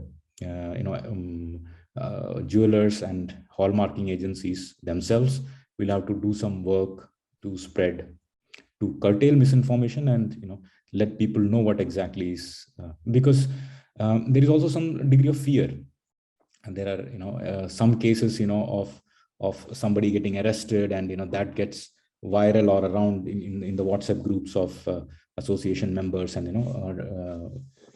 geography level WhatsApp groups, and then that becomes kind of a fear factor which drives why it is being done. So institutional trust building, we felt, is something more has to be done. Second is operational efficiency.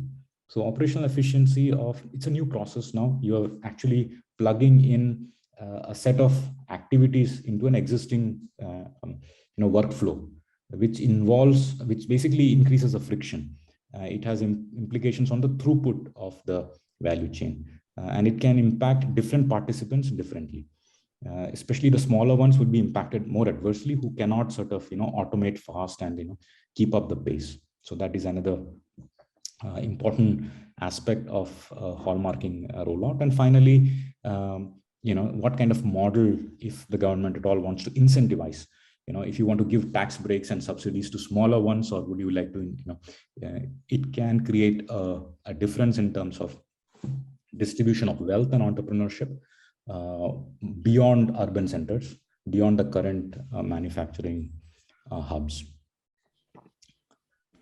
Yeah, so we have this 4 kind of recommendations. Strengthening of capacity, which includes strengthening the hallmarking infrastructure, automation, making the process more smooth, clarity of rules and monitoring. There is a lot of misinformation. There are trade issues which needs to be addressed, especially in case of at a jeweler's end, at a retailer's end. For example, there are issues like what if you barter in gold, right? In the value chain, there is a practice of bartering in gold, and which is not accounted for, and things like that. Then, of course, hallmarking process of unique jewelry. There has to be these special cases, corner cases of heritage and heirloom, old inventory, how it has to be taken care of, and things like that. So yeah, these are the salient findings of this report, and we believe this report will document the gold value chain ecosystem in India in a comprehensive way. And in the backdrop of this hallmarking, we get to know a lot more about how one small, it's not a small change, it's a major change, is perceived and sort of accepted by the different participants, and what it takes to actually roll out a smooth change in regulation, something like this. Yeah. So thank you so much. Once again, I thank you all for listening, and thank you IGPC for giving us this opportunity. If you have any questions or any observations, any suggestions, if you want to give any advice, we are open to all. Thank you. Thank you, Anish, for a really comprehensive and insightful study and presentation. Under other circumstances, I think there would have been lots of questions, but it is like 7 o'clock in the evening, at the end of a long day. It must be early in the morning for you over there, but we do have one question. Go ahead, ma'am.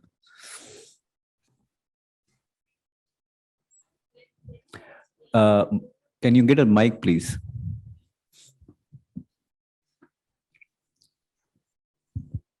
Hi. Anish, you have very well touched one of the question, that is risk associated with the HUID, the uniqueness of the HUID. So the whole purpose is actually defeated if we have not mitigated this risk. What is your takeout on this, and how will proceed further for this as a hallmarking center? Suppose if I have a hallmarking center, so the complete risk lies on my shoulder in that case. No, thank you, madam, for asking this questions. You're absolutely right. The objective, I believe, of introducing HUID was to minimize the risk of and sort of improve traceability throughout the life of the jeweler, of the piece. That was the idea, that if you put a HUID, you can trace the jewelry throughout this thing. It is definitely not foolproof, like what you said. In fact, some hallmarking centers also raise the same concerns that you have mentioned. Unfortunately, we don't have a solution to this. It's like one step closer to reducing fraudulence, but then definitely not eliminating it altogether. So it's a better solution than just putting a seal of 916 with the the markings. There is a certain, and it also increases friction. Once you have a HUID, which means I cannot modify it now. If the moment I modify it, then I have to get a new HUID, more cost. So those are the additional issues with this. What I see from a risk point of view, there are lots of risks associated with this, like copying of the same HUID. Yes. So second is like trail is not there. Like suppose I have done a hallmarking on my, suppose one of my earrings. Then later on, if I changed it or melted and buy some another thing, so again the trail missed somewhere. That's right. No, absolutely, totally agree with you. So it is slightly better than putting a marking. That's the only thing, and it doesn't really sort of, if there is a motivated agent in the system, you can easily circumvent this. You can create multiple copies, and even though there is a mechanism for taking a picture of the piece and sort of uploading it. So once you enter the HUID, you can see what is a piece. So, but that all can be sort of circumvented. Yeah. Thank you. Thank you. Other questions? We have one more brave gentleman and an interested gentleman. Government is thinking of joining Vienna Convention. So the thing is, our hallmarking standards are not uniform across the country, and it's not at par with international standards. So in that case, as export of jewelry, that is not mandatory for hallmarking. But the thing is, then imported good will arrive at a large number to our country, because people will prefer, and they will have a more trust on their hallmarking as compared to. So what's your views, whether we should join Vienna Convention or not? It's an interesting question. Unfortunately, I mean, in this study, we didn't actually consider the export-import part of the, we were completely focused on the domestic sort of ecosystem. I can only speculate. To what you have just said. First of all, the question about import, we are basically talking about imported jewelry, not just gold bar. So imported jewelry, people, why would they prefer imported jewelry? There could be a design element, there could be sort of purity element. Now, in terms of design, at least from whatever basic consumer survey we did, we found that people had Indian designs are preferred by the mass majority. I mean, there is nothing sort of like for example, an iPhone. It's an imported item. You don't have an Indian equivalent. You prefer to sort of get something imported. When it comes to jewelry and jewelry design, there is an element of traditional which is driving the demand. You have certain type of pieces you want. So I don't know how much the design is going to pull in import.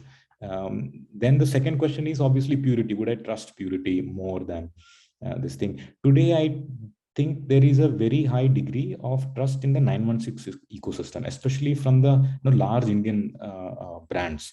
So if I go to one of the large Indian brands and get a 916 jewelry, I don't see that it is different from an imported 916 or anything else. So I'm not sure on what basis the imported jewelry would be able to compete in the Indian market. I think it's large. It's going to be an export kind of a sector, I feel, from whatever limited interactions I have. So if you get into an international convention which allows, this thing, I don't see, based on my limited interaction, that it's going to be a threat to the existing participants indirectly. Once you bring in the duties and everything else, the prices are going to only be higher.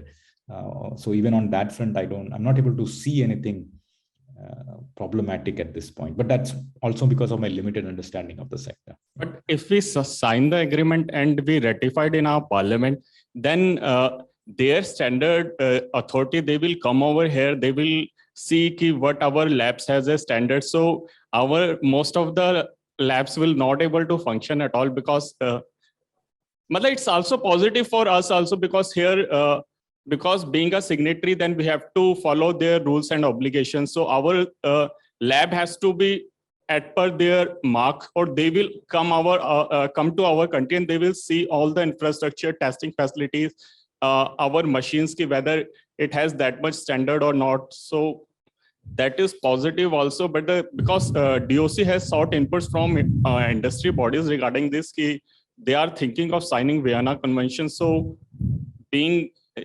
you all guys are being academicians, so I thought of it would be better if we delve on this topic, so that what is good for the countries. So in a slightly different context, in the food industry, now our FSSAI labs are almost all of them of world scale standards.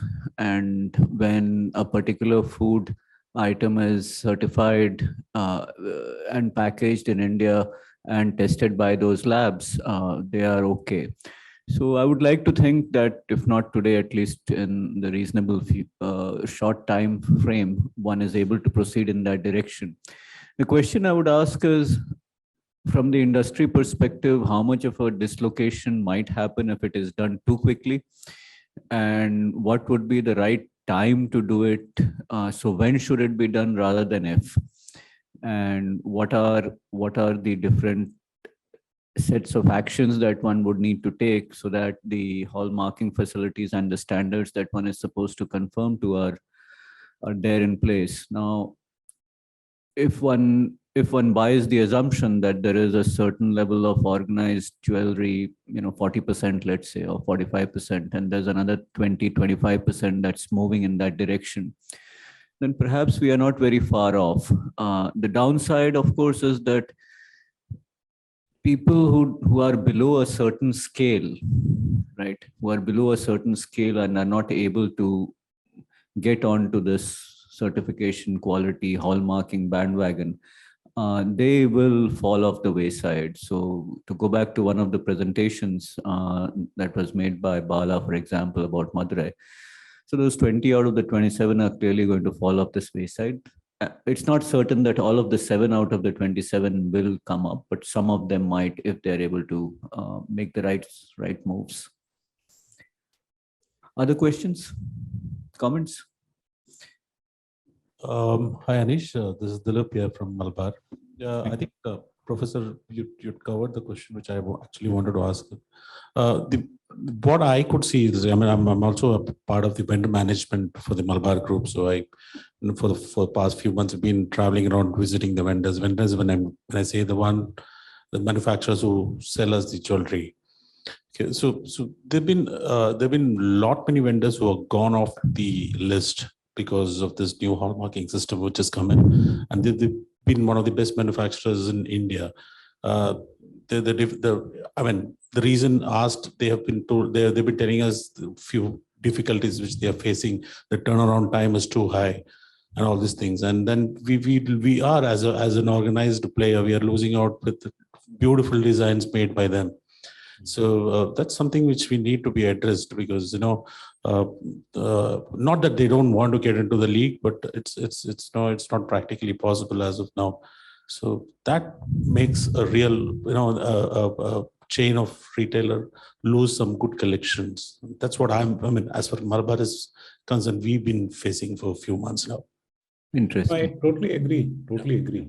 You know, this is something, you know, the moment you introduce this new sort of requirement, it definitely increases the cost for the entire value chain. The question is, who is going to bear the cost, and for whom this cost is going to be bearable? For an intermediate player, large player like Malabar, you know, you can absorb the costs, but for smaller manufacturing companies, I mean, the cost comes from multiple fronts, you know, compliances, additional compliances, processes, and if you're working on a thin margin, many of them would sort of vanish, which is unfortunate. But then there could be sort of, you know, ways to give policy support. I don't know if there has to be sort of. That's something which we are working internally, definitely, because we've been selling jewelry right from start for the last 20-25 years, only how Hallmark runs. We've been looking out for new artisans, new vendors, and that's where we face these difficulties. So I know that we are kind of way over time, but since this question come up, let me draw on another industry that I worked with. There are some industries, including the automotive industry, that actually work very closely with their upstream suppliers, not just tier 1, but tier 2 and tier 3 suppliers. Right back up to, for example, for specialty steel, right? Tier 3 supplier might be the specialty steel, then tier 2, then tier 1, which might be the crankshaft maker and so on. So the OEM, in this case, I'm equating Malabar to an OEM. The OEM actually is working back 3 steps upwards to make sure that the supply chain is intact.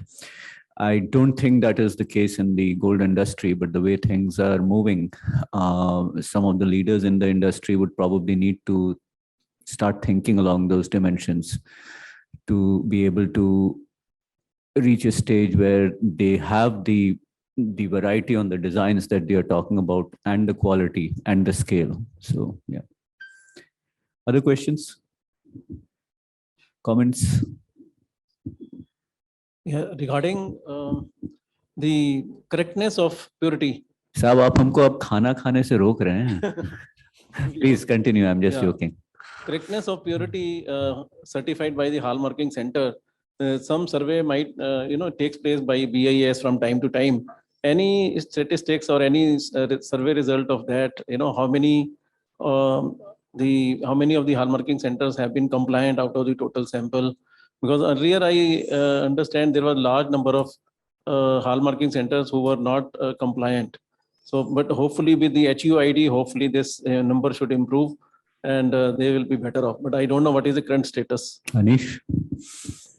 We don't have information on the survey results as in compliance level. What we have is information coming from interviews that we have conducted. And this is coming from interviews of the jewelers who do mention that there is a small fraction. They don't give any numbers. They say it is a small fraction of hallmarking centers who engage into sort of malpractices and not just non-compliance but outright malpractices as well. But then they say there are certain, it's an ecosystem, it's like scratching each other's back, the jewelers and the hallmarking centers. Unfortunately, we don't have access to that exact number of how many, but we don't see that as a large fraction based on qualitative analysis of, there is a small fraction. In terms of volumes, it's a small fraction because a lot of this is now concentrated and it's flowing through large hallmarking centers, large manufacturers, and there this process is a lot more standardized. Thank you.